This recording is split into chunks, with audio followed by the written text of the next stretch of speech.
City news కి స్వాగతం।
मतलब केसेस काफी बढ़ गए हैं।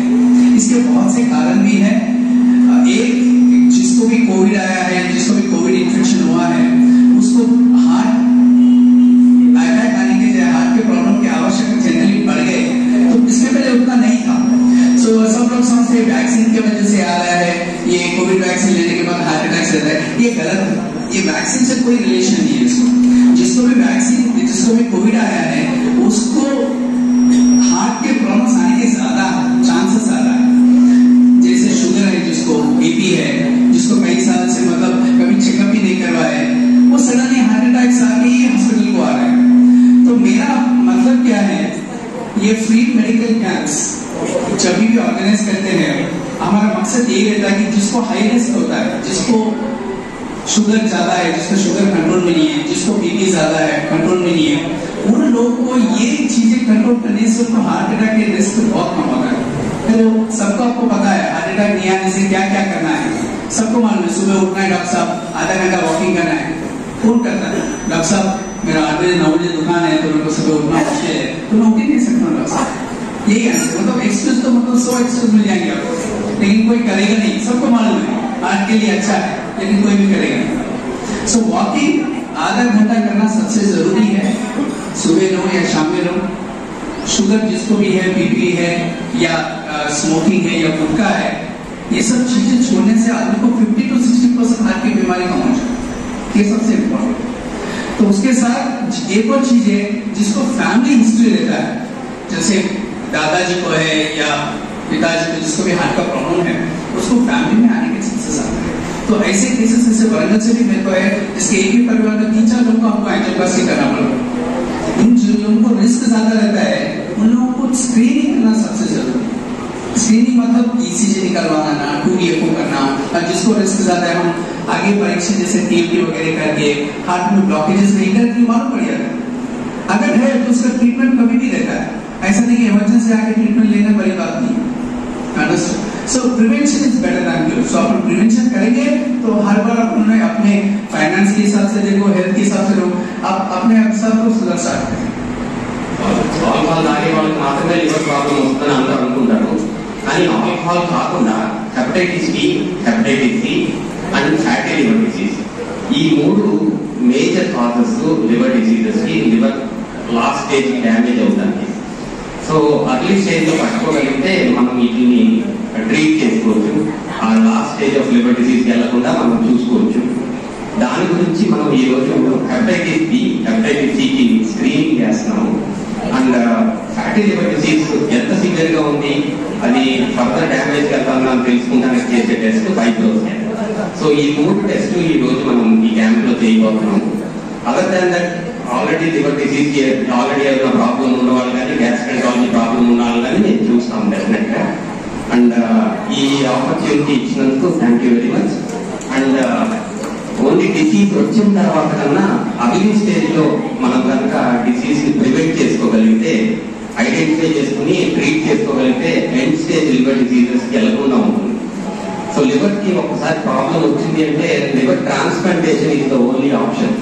సో అక్కడ దాకా వెళ్లకుండా మన లివర్ ని మనం కాపాడుకోవచ్చు. లివర్ కి చాలా మంచి రీజనరేషన్ కెపాసిటీ ఉంటుంది. సో లివర్ గురించి ఎక్కువ తెలుసుకోవాలి, ఎవ్రీ హెల్త్ చెక్ లో ఎలా అయితే షుగర్ టెస్ట్ రెగ్యులర్ గా చేయించుకుంటున్నామో, బీపీ చెకప్ చేయించుకుంటున్నామో, లివర్ ఫంక్షన్ టెస్ట్ అనే ఒక బ్లడ్ టెస్ట్ ప్రతి ఒక్కరు చేయించుకోండి.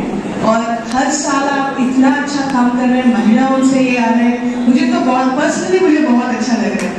और ये खुद से ये प्रूव करता है कि हम कुछ भी कर सकते हैं, हम आगे जा सकते हैं, घर में भी संभाल सकते हैं, सोसाइटी के लिए भी कुछ भी कर सकते हैं और आगे बढ़ा सकते हैं और बढ़ सकते हैं.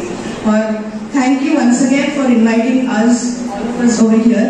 एंड हम कोशिश करें कि ये, और हम बहुत कोशिश करेंगे ये कैंप अच्छा हो जाए और बार बार ऐसे वाले कैंप्स आप फिर से ऑर्गेनाइज करें, हमको बुलाए, महिलाओं के तरफ से मैं जरूर आऊंगी मैं तो.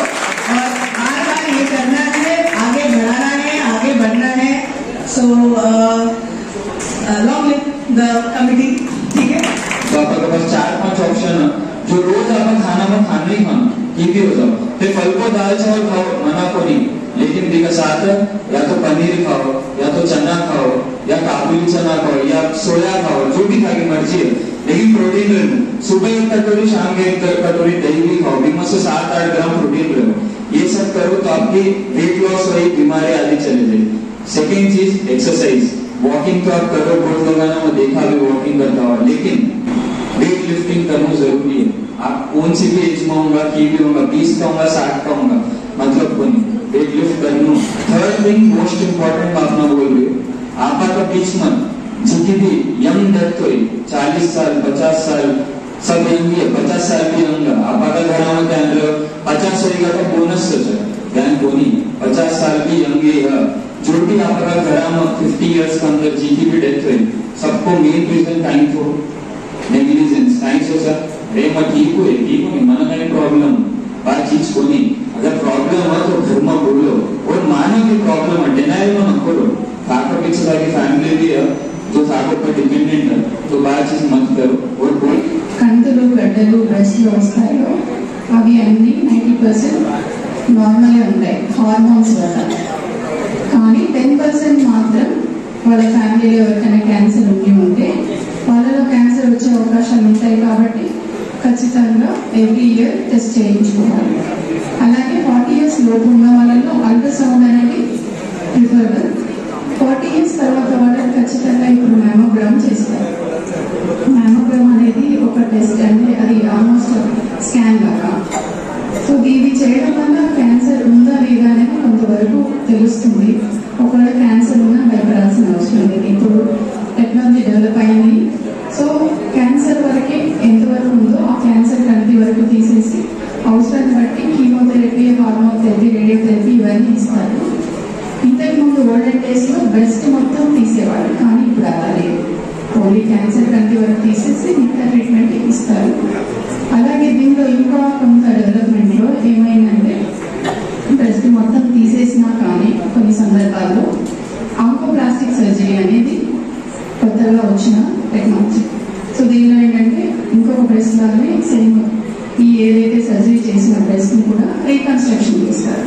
సో దాంతో ఎలాంటి అబ్నార్మాలిటీ లేకుండా ఉంటుంది. సో ఇవన్నీ మీరు కొంత అవగాహన చేసుకొని ఎంగేజ్గా ఉన్న వాళ్ళలో వచ్చే కంటులన్నీ, ఆ లెమ్స్ అన్నీ కూడా నార్మల్ హార్మోన్ ఇండ్యూస్డ్ అని తెలుసుకుంటే మంచిది. అలాగే మన లైఫ్ స్టైల్ కూడా ఇంతకుముందు డాక్టర్ చెప్పారు కదా, మన లైఫ్ స్టైల్ బాగుండాలి అంటే మంచి ఫుడ్ తీసుకోవడం, హెల్తీ లైఫ్ స్టైల్. రోజు ఒక 30 minutes ఫిజికల్ యాక్టివిటీ ఉంటే బెటర్. ప్రతి ఒక్కరికి 50 years కూడా ఎండ్గా ఉండొచ్చు. మహేశ్వరి మహిళా మండల్ ఆధ్వర్యంలో ఉచిత శిబిరం నడుస్తాము. ఇక్కడ 4-5 డాక్టర్స్ వచ్చారు. గ్యాస్ట్రాలజిస్ట్, కార్డియాలజిస్ట్, ఐస్ గురించి, గైనకాలజిస్ట్ అందరూ వచ్చారు. ఇట్లాంటి కార్యక్రమాలు మేము చేస్తున్నాము. మా సమాజం వరకు ఉచిత కార్యక్రమం పెడుతున్నాం. దీంట్లో 500 మంది పాల్గొన్నారు. అందరికీ పొద్దున టిఫిన్స్, మధ్యాహ్నం భోజనాలు అవన్నీ అరేంజ్ చేస్తున్నాము. చాలా విజయవంతంగా శిబిరం నడుస్తాము. మహేశ్వరి రాజేశ్వరి మహిళా మండలి తరఫున మేము ఈ శిబిరం పెట్టడం ఫస్ట్ టింగర్విల్లో మెంబర్స్ అక్కడ మేము ఆ శిబిరం చూసి ఇక్కడ ఈ శిబిరం అరేంజ్ చేసినాం. మేము ఈ శిబిరం ఉచితంగా నషద్ హాస్పిటల్ నుంచి హైదరాబాద్ నుంచి వచ్చినారు 4 డాక్టర్స్. ఇంకా ఇక్కడ వరంగల్లో శరణ్ డాక్టర్ ఐ స్పెషలిస్ట్ వాళ్ళది కూడా క్యాంప్ ఉంది. అంతా ఉచిత శిబిరం ఉంది. ఇది ఎప్పటికీ ఇట్లానే చేస్తూ ఉంటాం. మేము చాలా చేసినాం ఇంతవరకు. ఇది కూడా సక్సెస్గా అవ్వాలని ఆశిస్తున్నాం. నమస్కారం. ఈ భవన్లో పట్ల అందరు డాక్టర్తో ఈ పరిచయం చేపిస్తున్నా చాలా మంచిగా అనిపించింది. మా వర్క్ ఫోన్లో అందరు డాక్టర్ మాకు వస్తారని చెప్పారు. వాళ్ళతో మాకు చాలా లెక్కలు ఉన్నది. వాళ్ళకు కోటి ధన్యవాదాలు ఇస్తున్నాం.